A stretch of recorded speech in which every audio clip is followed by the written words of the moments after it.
Today, I put the top 3 players on every NBA team on the previous team that they were on. So, for example, LeBron James is back on the Cleveland Cavaliers. Now, for some teams, this might not have much of an effect. The Philadelphia 76ers are the first team we're looking at, and while they don't lose their best player, Joel Embiid, they do lose James Harden. But they get Jimmy Butler back on the roster, and Markelle Fultz is back on the team. So overall, I think that helped them.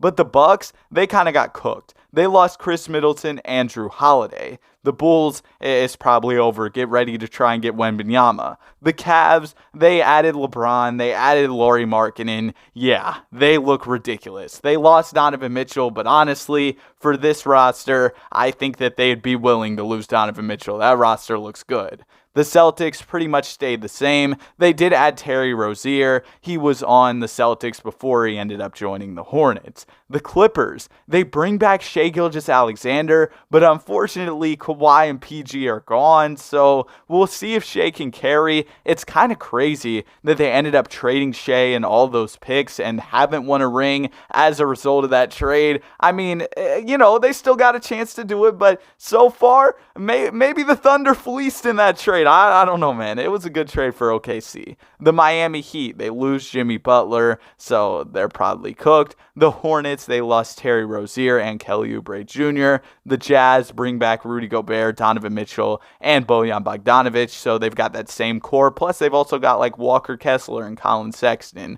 The Kings, they bring back Tyrese Halliburton and Buddy Hield, but lose Domantas Sabonis. The Knicks, they just get absolutely cooked. RJ Barrett's still here. He's going to be your best player now. The Lakers, they bring back Brandon Ingram and Kyle Kuzma, but lose LeBron and Anthony Davis, and also D'Angelo Russell. The Magic bring back Nikola Vucevic. The Mavs look pretty good. They've got Spencer Dinwiddie, Jalen Brunson, KP. I mean, that's solid. The Brooklyn Nets, the big three is back, and Nicholas Claxton's an 84. You've got Ben Simmons, Cam Johnson, Dorian Finney-Smith. Their roster looks good. The Nuggets stayed the same because their top 3 guys have all been in Denver throughout their entire careers. The Indiana Pacers bring back Domantas Sabonis, but lose Tyrese Halliburton and Buddy Hield. The New Orleans Pelicans look ridiculous. AD, Julius Randle, Zion Williamson, Drew Holiday. I mean, yeah, they lost BI, and they also lost CJ McCollum, but I mean, they look crazy. The Detroit Pistons add Jeremy Grant and Cash Money Chris. The Raptors add Kawhi Leonard. It was crazy that he left that team after winning Finals MVP, but maybe he could do something similar. Maybe he could win another Finals MVP with that roster. The Rockets, they have 3 of their top 4 players now as centers, with Clint Capella and Christian Wood returning to the team. DeMar DeRozan and DeJounte Murray are back in San Antonio. For the Phoenix Suns, they lose Kevin Durant and bring back Mikal Bridges. Chris Paul is also gone from the roster. The Thunder add Paul George and Chris Paul, but they lost SGA. We'll see what they can do with this roster. The Timberwolves, they end up adding Zach LaVine to the roster. They lost Rudy Gobert, and D'Angelo Russell is also back on the team. The Blazers add CJ McCollum, and I mean, their roster looks pretty solid. The Warriors also stayed the same. Our final team, the Wizards, get absolutely cooked by this, losing 2 out of their 3 best players, and Bradley Beal's there on his own. He's got like Monte Morris to help him, and Daniel Gafford. And now we're going to get into the simulation. Luka is the MVP. I'm interested to see how he does with all his new teammates, or well, not new teammates, his new old teammates. Zion is coming off the bench in New Orleans, so I guess they started Julius Randle over him. Not really sure why they would do that, but they did it, I guess. And LeBron James, All-NBA. It's crazy to see all these guys on different rosters now. I considered trading Trae Young and Luka for each other since there was like that draft night trade, but I thought that really wouldn't make that much sense. We're going to go ahead and see how teams did this year, and then we'll get into the playoffs. Now, this was pretty surprising to see. We look at our first team, which is the Philadelphia 76ers, the number 1 seed in the East, and they added Chris Paul to the roster. What? Okay, we got to see what type of trades went down as a result of this. I guess teams started making moves. Let's go ahead and let's see. CJ McCollum ended up getting traded. Now Christian Wood is on the Portland Trailblazers. The Brooklyn Nets end up adding Mike Conley to the team. We saw Gary Payton II and Lonnie Walker IV traded for each other, and the Sixers finessed. I mean, not really finessed, but like they got Chris Paul traded away, and they ended up trading away Tobias Harris and Montrezl Harrell. There were some other pretty big moves. The Pacers end up adding another big man to their roster and ignore the Lauri Markkanen for Danny Green trade. That was when I was setting up this roster. I just made a mistake and had to do that trade. Don't think a team really traded Lauri Markkanen for Danny Green. All right, now we can check out the standings. But also, if you're watching this far into the video, you might as well subscribe or don't. I mean, do what you want to do. But man, this Sixers team, they look nice. You got Markelle coming off the bench. And speaking of nice, you got Lauri Markkanen coming off the bench. They've also got some good guards, Jordan Clarkson and Kevin Porter Jr. coming off the bench in Cleveland. The Celtics, they add Terry Rozier to an already really good team, so they stay good as the 3rd seed. The Hawks, they end up losing DeJounte Murray, but it's the Atlanta Hawks. They got Kevin Huerter back, I guess, so, I mean, they did their thing. Y'all know the Hawks, they're the new 2K cheat code. The Brooklyn Nets, with their big 3, end up getting the 5th seed, which is kind of surprising.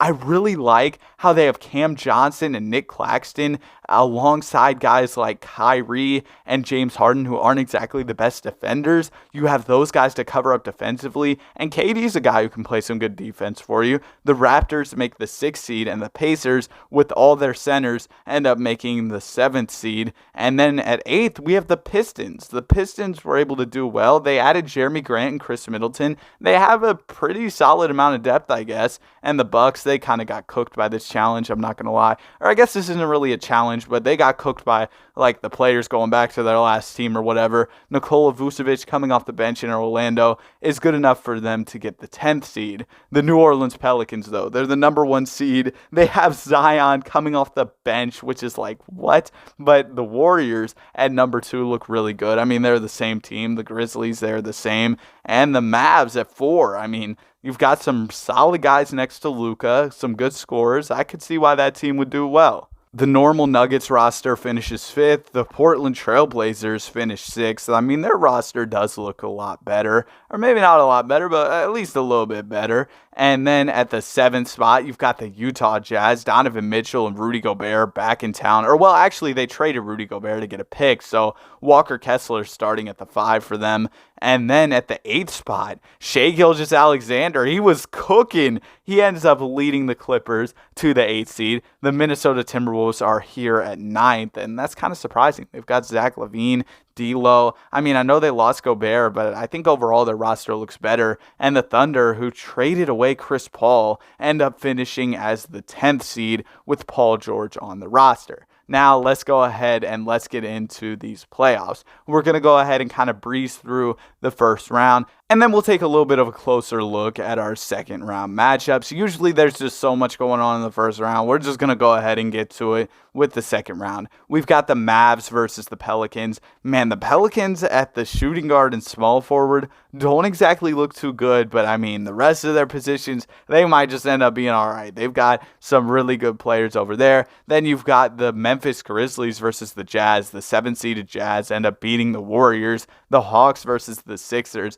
The Sixers look like a powerhouse, but the Hawks in 2K, you never know what they're about to do. They went to 7 with Brooklyn and ended up winning. Surprising that Brooklyn lost in the first round. And we've got a Cavs-Celtics matchup. We know what happened last time Bron faced the Cavs in the the Celtics in the playoffs when he was on the Cavs. He went ballistic, 2018 LeBron. But let's go ahead and let's see if we get any Game 7s here. It looks like we could have 2 potentially out east, and ultimately we end up getting 1 between the Boston Celtics and the Cleveland Cavaliers. And much like in 2018, LeBron James is able to get the dub over the Boston Celtics. I mean, not as dominant as he was then, but hey, he's still got the job done. 27, 9, and 8. A good game for LeBron James as he is moving on to the conference finals with the Cleveland Cavaliers. Terry Rozier, he tried to do everything he could. 31 points on the night. but it wasn't enough. And now we've got a Cavs-Sixers playoff matchup. This is an interesting one. LeBron and Jimmy Butler face off again like it's the 2020 finals. And then we've got the Grizzlies versus the Pelicans. The Pelicans moved Trey Murphy into the starting lineup. Don't know why he wasn't starting before, but I don't know, man. It's 2K. Let's go ahead. I mean, they have Zion coming off the bench. I don't know what they're doing with their rotations. And the Grizzlies get off to an early lead against the Pelicans. They're up 3-1. The Cavs are also up 3-1. Both teams force a Game 5, but ultimately the Cavs and Grizzlies are moving on. This Grizzlies roster is the same, but the Cavs, we do see quite a few changes to this team, obviously. They look really good with LeBron on the roster. We'll see if the Grizzlies can pull something off against them, though. It's not looking too good so far as the Cavs are up 2-0. The Grizzlies take a game. Now the Cavs are up 3-1, and in Game 5, they get it done in a dominant effort. LeBron James is your finals MVP. I hope y'all enjoyed the video. I had a ton of fun making it for y'all. Have a great day. See you on the next one. Peace.